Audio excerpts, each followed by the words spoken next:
And then, I guess a lot of you are asking, yeah, but we have built for years houses which are insulated but not airtight. And if this is true, what Lüder is saying, all these houses must have been already rotten and broke down. Why do not all existing houses are collapsing? This is the question, because we haven't built airtight before. And the reason, we have different reasons. One reason is that modern constructions have more insulation inside. So this means we found lower surface temperatures on the outside, clearly lower than in older constructions. So here, no insulation, the walls are clearly warmer on the outside, and of course we have condensation, but we heat it very fast away to the outside. Lower temperature leads to earlier condensation, and it stays longer in the construction. And this is one main difference we have between old and new houses. And we have another effect, which is very important. Old constructions are absolutely non-airtight. So the warm air is streaming in short streaming waves from the inside to the outside, and it has the possibility to heat up even these gaps, and we do not have condensation within the construction.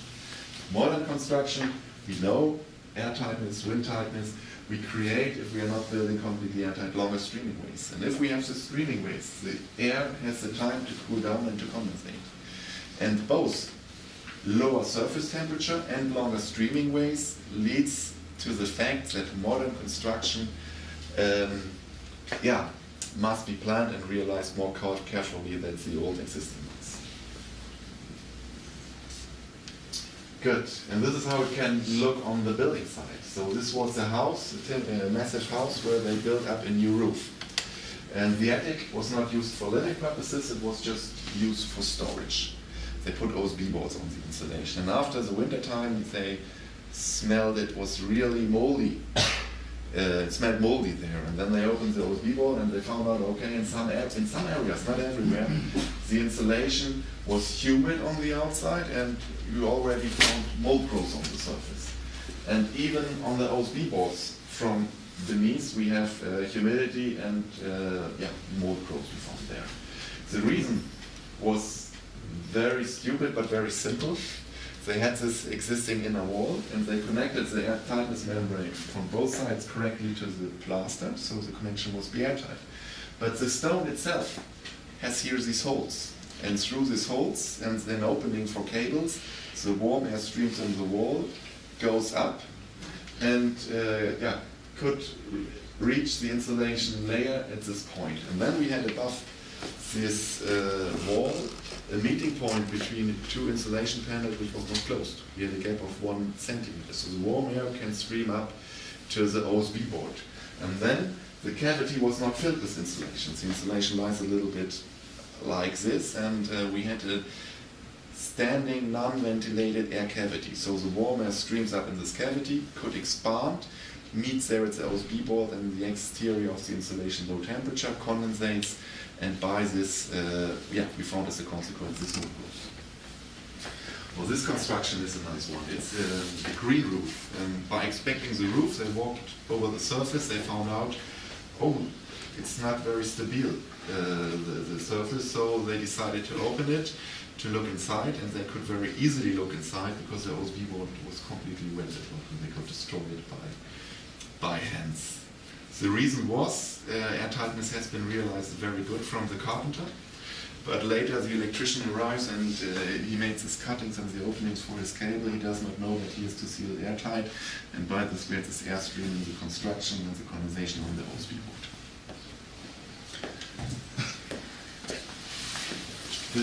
And this is a clear planning purpose. So it's always important that the people have the knowledge about airtightness, and if the electrician arrives on the site, that he has the tape to seal the cable penetration later, or that he has the cable grommet to repair the damages he has done to the airtightness layer. The third way how we have moisture transport in the construction is flank diffusion. And flank diffusion is known now maybe for 15 years. And they found it out in a new built house, and after 5 years they wanted to build in here some velos, roof windows, or roto roof windows. And by opening the construction they found out, on this side we have moisture in the construction. It's really wet. We have mold on the timber cladding on the outside, and we have mold on the rafters from this side, but only in the part where the wall is entering. The speciality or the special thing on this construction was it was a pitched roof, but it was in high mountain climate, so we had a bituminous membrane on the outside, as we found here in Latvia when we have these bituminous shingles. So it was diffusion tight. It was diffusion tight. Yeah, 5 years old house, but a building damage. And what are you doing when you found a building damage in a 5-year-old house? You repair it. Sorry? You repair it.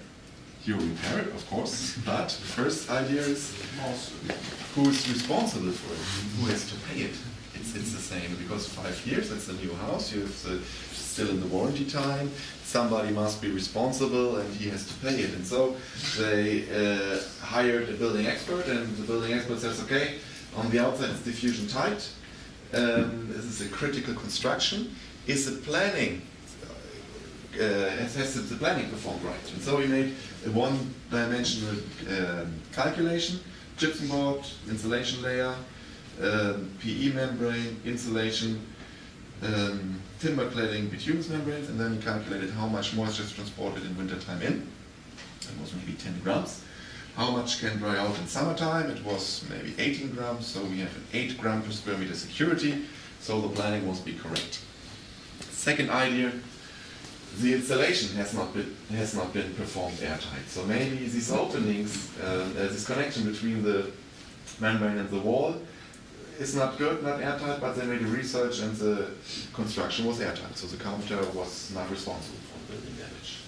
Third idea, we have this streaming through this flank. So as I showed you in the building damage before, that it's through the wall, air could move. But we have a plaster here, the construction was airtight. So, interesting situation, building damage, but nobody was responsible. And so they get in contact with the university and they found out what is really simple when you know it, but at these times it was quite new. And they made a two-dimensional look to the construction. Not only this way, not only that way, but both together. And then they found out that here we have a PE sheet, and the PE sheet is a very tight material. It does not allow moisture enter by diffusion into the construction. We are this wall. The SD value is clearly lower. It's not 100 meters, it's maybe 1 meter or 2 meters or half a meter. And now the following was happening. Every winter, a slightly higher amount of moisture was entering into construction via this building flank and goes to the outside, but it could not dry out to the outside because of this diffusion tight finish there, the bituminous membrane. And rests as condensation here the whole winter. Then the summer was coming, high temperatures on the outside, the diffusion stream turns around. But only a small part of the humidity has taken the same way out. The clearly bigger part stays here on the PE sheet as a summer condensation. So, in summer, a little bit more, winter, a little bit more moisture comes unexpected, and summer only a small amount can dry out. And so, over the 5 years, the humidity level rises in the construction and leads over this time to this building damages by moisture into the construction. The fourth way is humidity, which is transported in the construction during the building time. And from my time as a carpenter, I've had this or similar situation in every site I've seen. And this is a picture I made outside a hotel when I was in Basel in Switzerland. There was the exhibition area, and when overnight we had a storm. And when I go in the morning to the exhibition, the installation looks like this. So it was covered perfectly, but the storm blew it away, and so it was heavy raining, and the installation was wet. And when I came back in the evening, which installation do you think they have built in? Yeah, of course, the open one. They build it in and they close it, no problem. And by this, you bring humidity level. Humidity in. This is a nice picture. So we always talk about we use dry wood. Of course we use dry wood. But how do you store it on site? If you have prefab houses, it's not a problem. But when you build it on site, this is a picture I made in the United States, they have this nice dried OSB board, but it was so heavily raining, and they built a house, and every 50 minutes we stand outside with the architect talking, And every 50 minutes, the worker came out and take a new OSB board in. And he always takes the OSB board from the top. So he takes the wet one, goes in, 50 minutes rain, then he comes back, puts the next one, install it in. Or here, a house where the openings are not closed. Rainwater. It's like you can put your koi karpfen, what do you call it? Koi fishes. Fishes here. Inside. Yeah, so we have a dramatic moisture content which can be transported by rain and by humid installed materials. And when you remember on your sites, can you guarantee it that every material is built in dry, completely dry? Normally not possible. Well, this one is a very, this is a damage, the second damage I show you, the two damages I show you now, we found it 1,000 times in Germany or in Europe every year. And this was a very interesting one. They built it in Berlin, 25 houses in a row. So and they do 25 times the same work, 25 times the same walls, 25 times the same roof construction, 25 times the same insulation work and airtightness work, and it worked out 23 times very well. But in two houses they found a damage, and it was not. And it was two houses beside each other in the middle. House 9, 10, or 12, 13, something in the middle. And interesting was what they found. It was a massive wall and a timber construction, and in this meeting point, they found, okay, the plaster was completely humid. They found humidity there, a big amount of humidity. And when you look the roof from the outside, you see the tiles are bowing. Yeah, they make waves from the outside. So something was not okay with it. The component, and this is interesting, was a very safe one. It was diffusion open to the outside. It was a wood fiber board with 22 millimeters, a bituminous wood fiber board we had in these times. And on the inside they had a PE sheet with an SD value of 100 meter. So a construction which is condensation water free according to the Glaser calculation, to our calculation. So it's a very, very safe construction.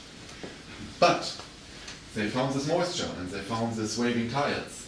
And so they decided to open up the construction. And what they found inside was really shocking. The timber board was completely wet. It was really a water film on the surface, and it was rotten in all colors. So we had big mold growths